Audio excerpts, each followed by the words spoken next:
E aí galera, tudo bem com vocês?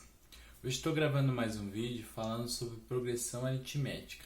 Dando continuidade ao vídeo de sequência, hoje a gente vai abordar as principais características e as principais definições de progressão aritmética. Espero que gostem. Não esqueçam de se inscrever, compartilhar e deixar seu gostei. Vamos para mais um vídeo.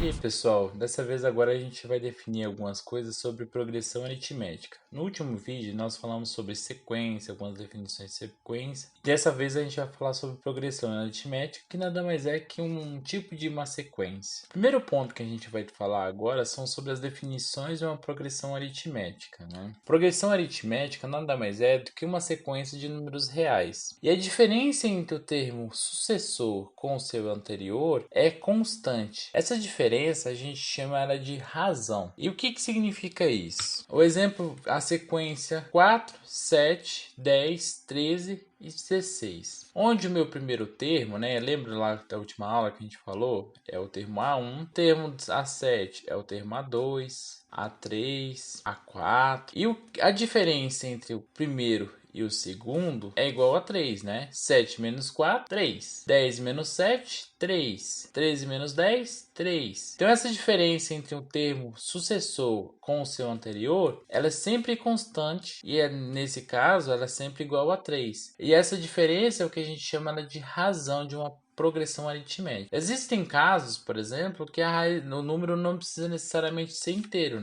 Por exemplo, a segunda PA. A diferença entre o primeiro termo e o segundo é menos 1/3.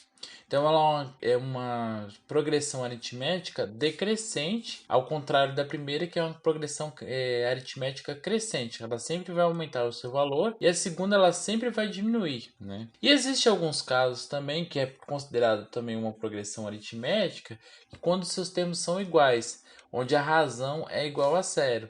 No caso, por exemplo, 7, 7, 7, 7. A diferença entre o primeiro termo, o segundo termo e o primeiro termo é sempre zero. Como eu acabei de falar, quando a razão for maior do que zero, a gente fala que essa é uma progressão aritmética crescente. Quando a razão ela é menor do que zero, quando ela é negativa, ela é uma razão decrescente.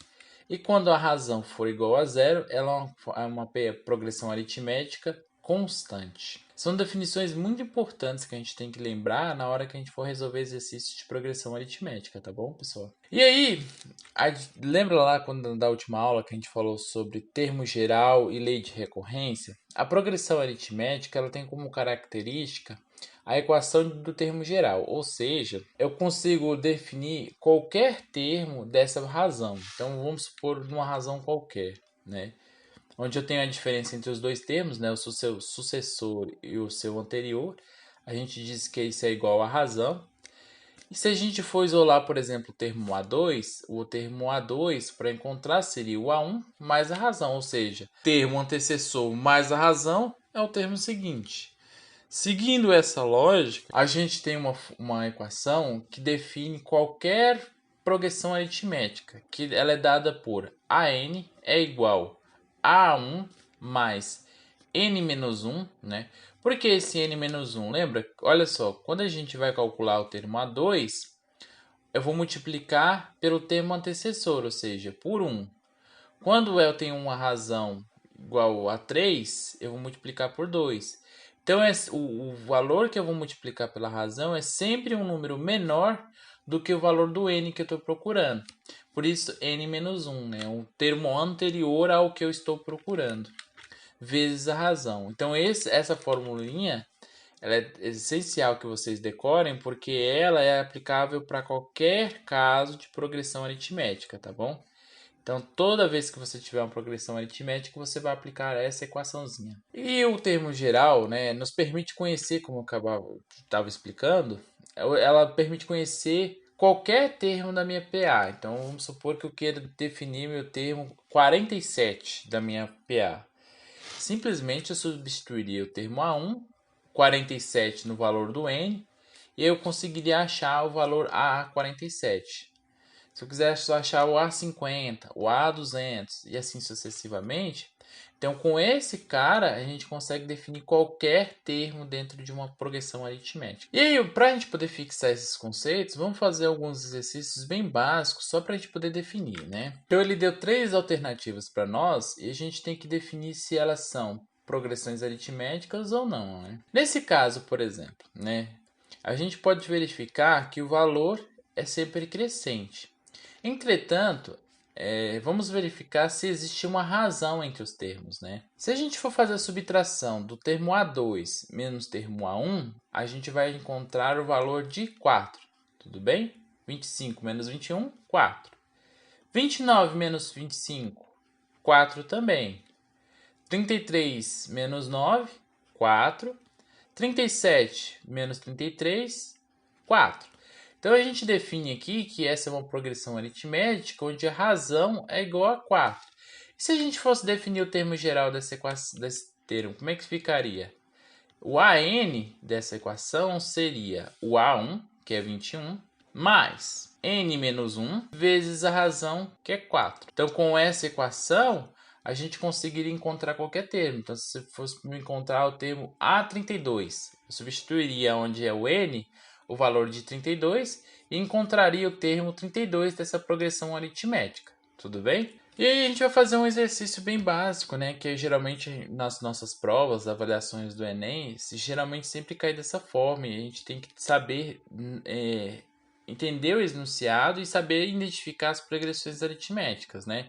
Nesse caso, a gente já vai definir que é uma progressão aritmética por conta que eu já estou dando um exercício. Mas no Enem, nessas questões de vestibular, geralmente a gente vai ter algumas características que a gente vai ter que identificar no texto e identificar que ela é uma progressão aritmética, uma progressão geométrica. E não existe uma fórmula para poder identificar isso, pessoal. É só fazendo bastante exercício, tentando identificar essas características no texto para vocês poderem acertar, tudo bem? Então o exercício é o seguinte: os aprovados em um concurso público foram, ao longo de um ano, convocados para ocupar os respectivos cargos. Em janeiro foram chamados 18, em fevereiro 30, em março 42 e assim por diante. Quantas pessoas foram convocadas no mês de agosto? E quantas pessoas foram chamadas no último trimestre do ano?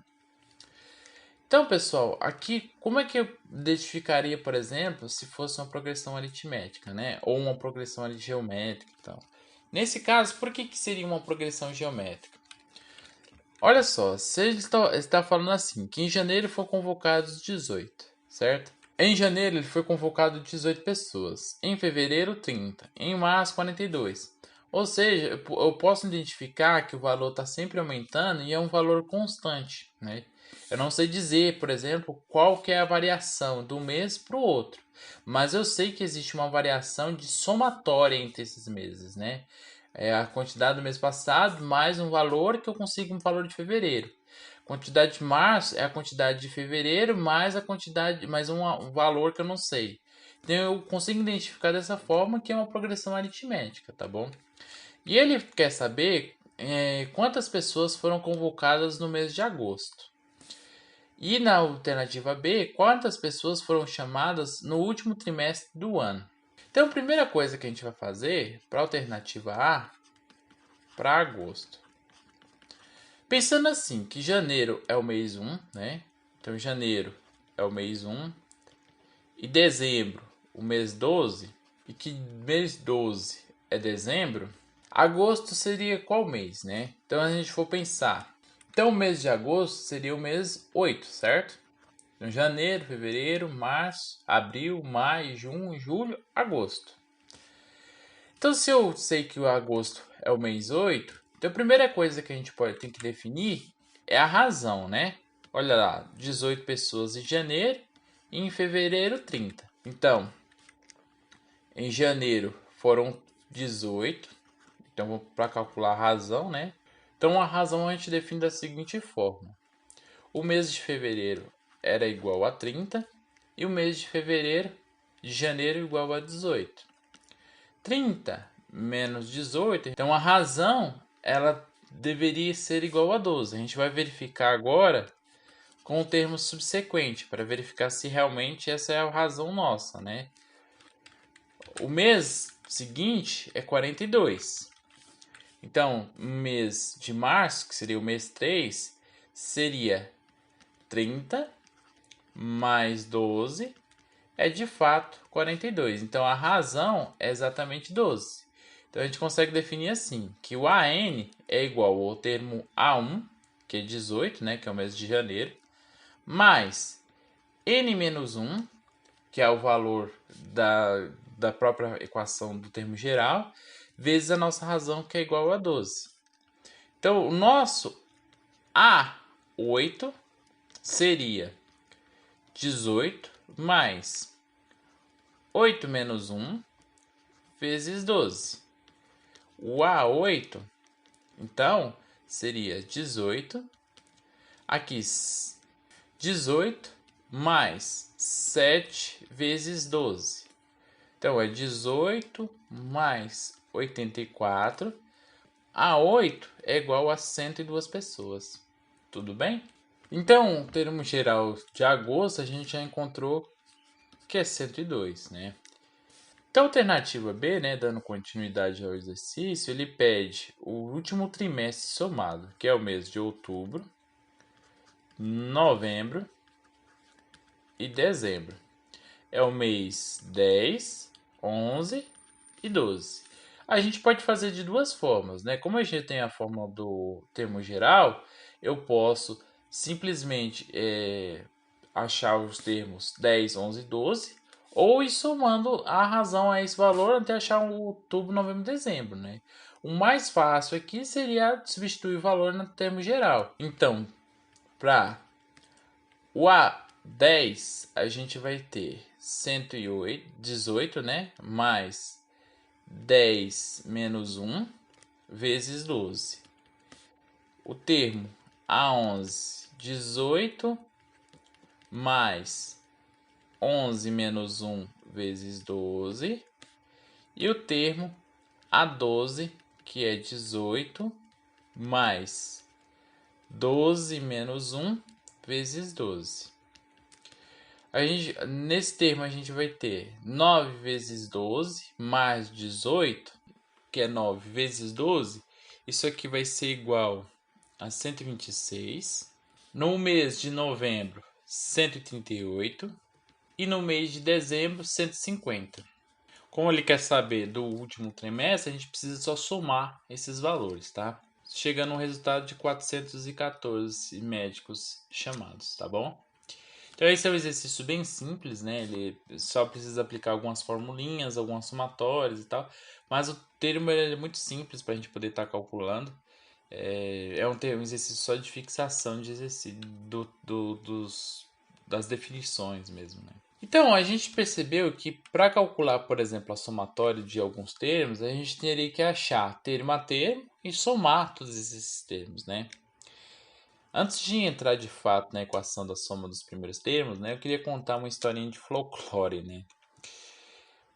Isso é uma história que se conta que um professor, ele já meio que com o saco cheio dos alunos de estar aprontando na sala de aula, faz um exercício para que os alunos façam as somatórias de todos os números, né, de 1 até 100 e somando todos esses termos, né?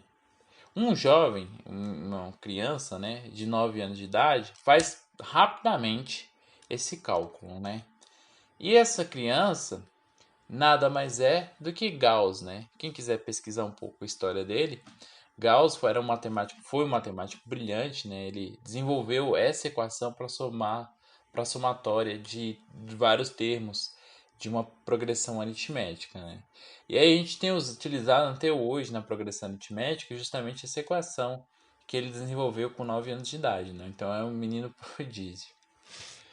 Então, a equação que nos permite achar a somatória de vários termos é justamente essa, né? A gente precisa necessariamente conhecer o primeiro termo, o último termo que a gente quer somar, vezes a razão, dividido por 2, né? Então, se a gente fosse fazer um exercício, imagina o seguinte, né? Numa PA, 68, 62, 56, 50, ou seja, uma progressão aritmética decrescente, né? Onde que a sua razão é negativa. Ele quer que a gente encontre os 6 primeiros termos e os 4 últimos termos, admitindo que a sequência tem 10 termos. Então ele quer que a gente faça a somatória dos seus primeiros 6 termos e os 4 últimos termos, admitindo que a sequência seja igual a 6, né? Ele nos deu, aqui na nossa sequência, os primeiros 4. Eu tenho 62, 68, 62, 56, 50. Precisaria encontrar os outros dois. Mas a nossa equação, que o próprio Gauss nos apresenta, a gente só precisa encontrar o primeiro termo e o último e a razão, né? Então, qual que seria a razão desse cara? A razão, fazendo 62 menos 68, 62 menos 68, a gente vai chegar numa razão igual a menos 6. Tudo bem? E aí a gente precisaria encontrar o sexto termo, né? Então a gente vai encontrar da seguinte forma. Então, para encontrar o sexto termo, a gente vai escrever da seguinte forma, né? O primeiro termo é 68, que já é dado na nossa PA, mais 6 menos 1, vezes a razão, que é menos 6, a gente vai chegar nessa equação, que é igual a 38, tá? E a nossa somatória vai ser da seguinte forma. Olhando lá na equação que a gente tem, né? A1 mais AN vezes N dividido por 2. Então, A1 é o 68, mais o 38, vezes o N, que é o 6, dividido por 2. Isso tudo vai ser igual a 318. Tudo bem? E o termo B? Né? Como é que a gente faria? Ele quer saber a somatória dos 4 últimos termos, admitindo que a sequência tem 10 termos.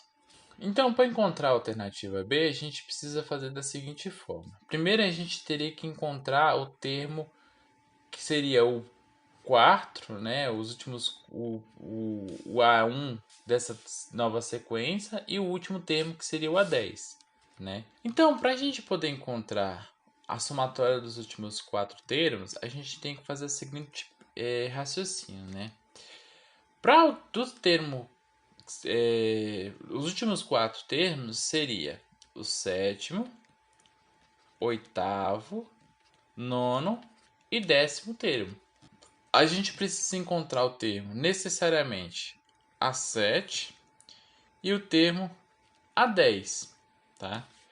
O termo A7, utilizando já da última fórmula que a gente encontrou, é o seguinte.